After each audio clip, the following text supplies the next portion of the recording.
السلام عليكم ورحمة الله وبركاته. أعوذ بالله من الشيطان الرجيم.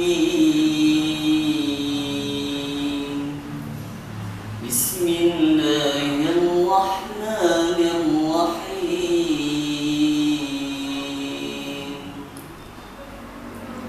سبحان الذي أسرى بعبده ليلا من المسجد الحرام إلى المسجد الأقصى الذي باركنا حوله لنريه من آياتنا إنه هو السميع البصير. وآتينا موسى الكتاب وجعلناه هدى لبني